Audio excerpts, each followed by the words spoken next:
Happy Scope Day to all those who celebrate and all those who don't, which is probably most of you.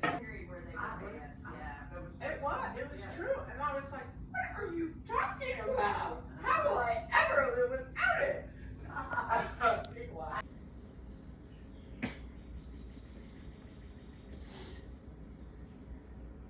Since when are you a Zeglian? She's got a colonoscopy. I did my makeup before 10 a.m. and it looks so bad. Anyways. Hey guys, I'm going to go see the gastroenterologist who's doing my colonoscopy. It's Monday, April 27th. I start prep tomorrow and then my scope is on Wednesday. So, who's excited? Look alive, unfortunate 155.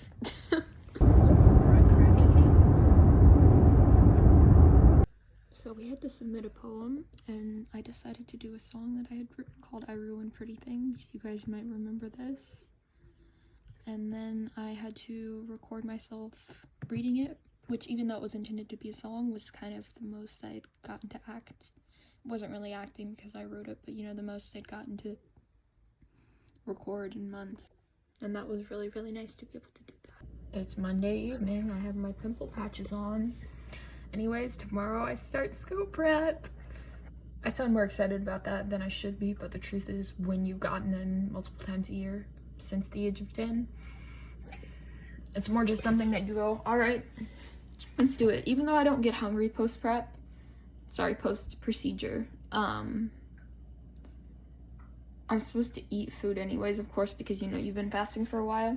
So what we typically do, even though I don't really end up eating anything, is we make box brownies afterwards, and that evening we'll have a mushroom carbonara. That's my post-scope foods that we established the first time I had one.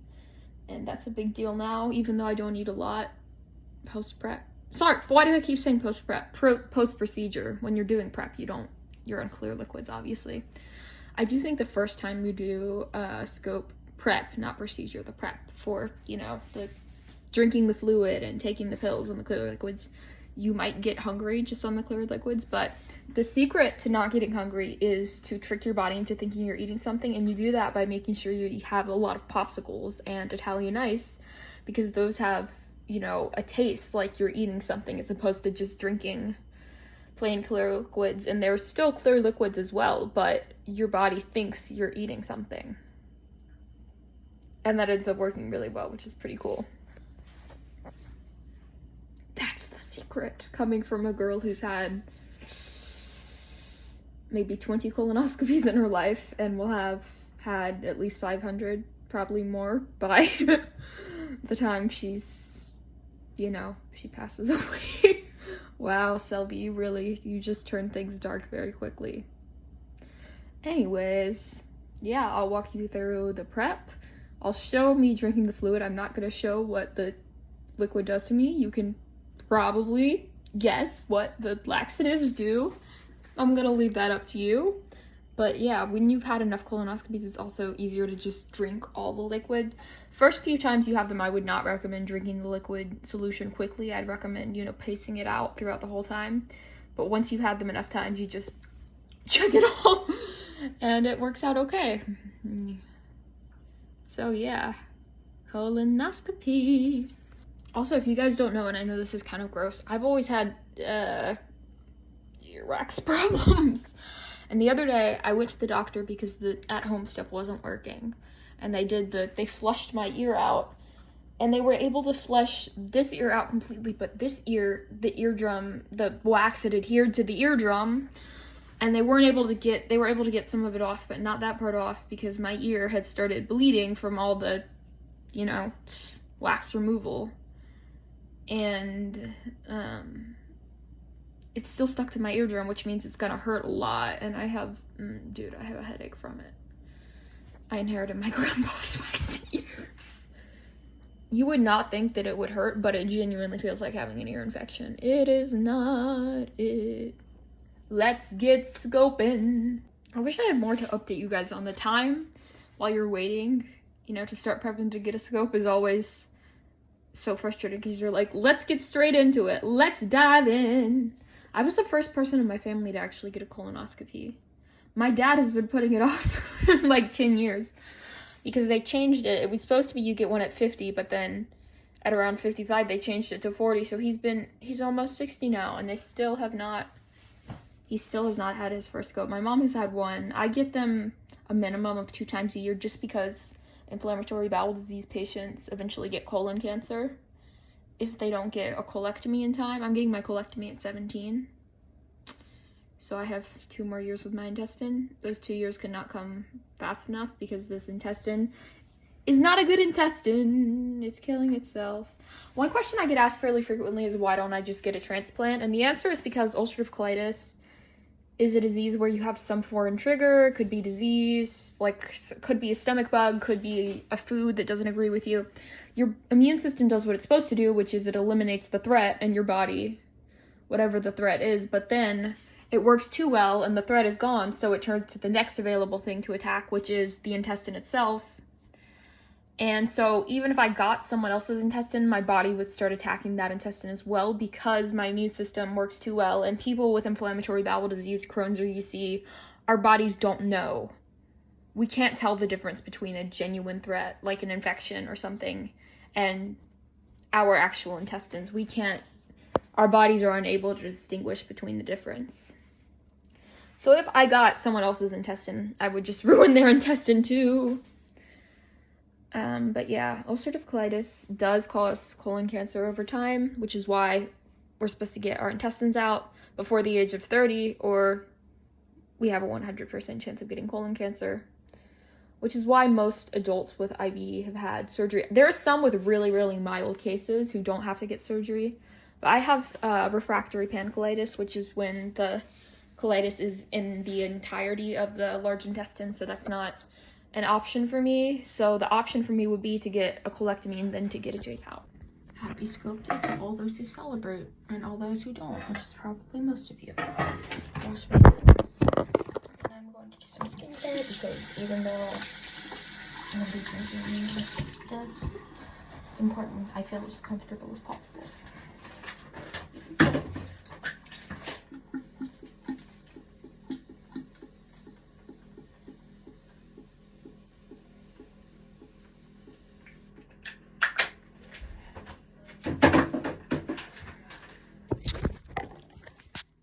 Also, Evita is teasing coming to Broadway.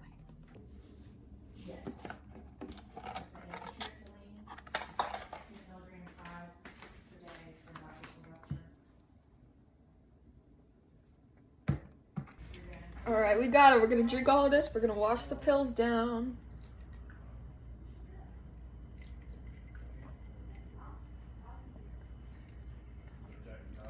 And then, after this, we're gonna drink the Miralax. We got this.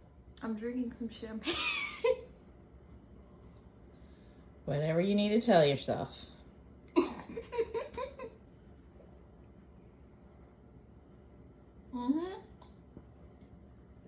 Yeah, we're good. 3. This is real scrumptious.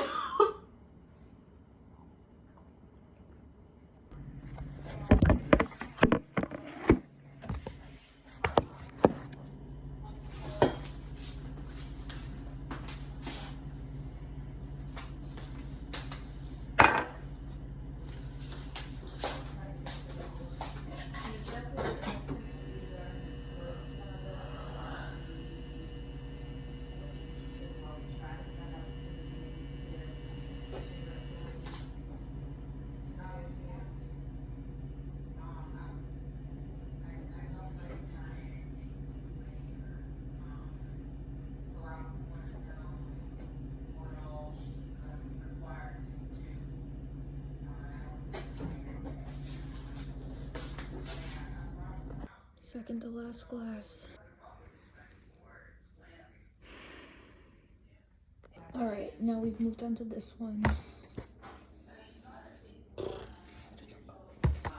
You can hear Gilmore Girls and my mom's work in the background, but pro tip, for the first 4 or 5 glasses of the liquid you drink, you're not going to get tired of it, but once you get onto the final 3 glasses, take a sip of water after every sip you take of this, so that you don't get tired of it. Look alive, unfortunate 155 because it is scope day. I have until 10:30 to be able to drink clear liquids and then not drinking anything, and then I have a scope. 2 scopes, so I'm getting a colonoscopy, an esophagogastroduodenoscopy, often abbreviated to EGD or endoscopy. I know it's esophagogastroduodenoscopy, it's confusing to say. First scope I got bored, so I memorized how to say that.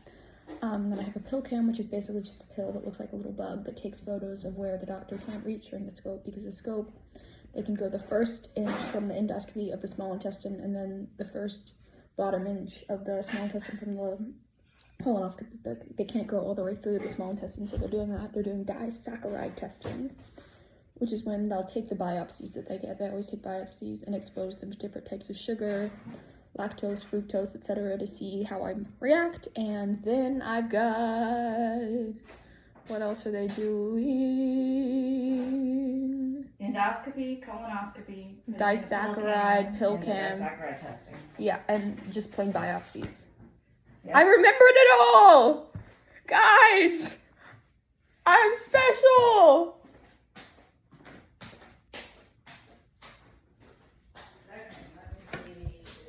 Everyone says I'm beyond sweet when I wake up for anesthesia. Well, my parents say that. I'm always like, I love you so much, to whichever parent is taking me there. But I've never said something embarrassing post anesthesia, so. Sweet Selby's coming out. I'm not wearing my retainer because they're gonna make me take it out anyways. One time I wore my Invisalign and I didn't have a case with me, so they made me put it in a dentures case. My dentures case. I love you too!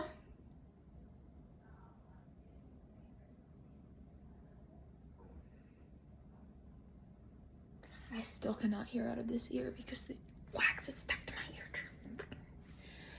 I have flushed out this ear and done so much removal, it is crazy. And I don't use Q-tips in my ear either, is the crazy thing, so I don't know why this is happening.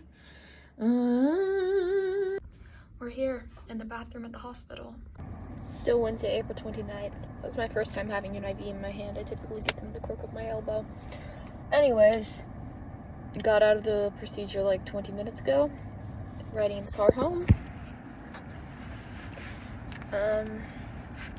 My throat does hurt a bit because sometimes during endoscopies they can scrape it. The scope itself looked pretty good. We're waiting for the biopsies, the disaccharide and the pill cam, which again I have attached to me until 10:30 p.m. After that I can take a shower.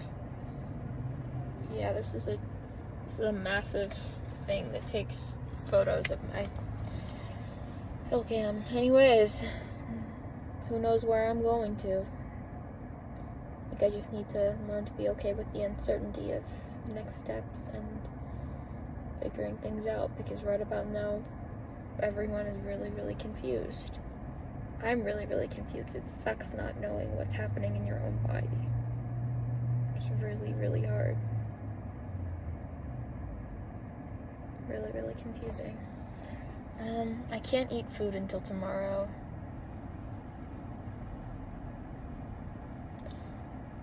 Anyways, tell someone you love them today. Maybe have that person be yourself. Sing like there's no one watching. Take down a transcope, and always remember to be mellow.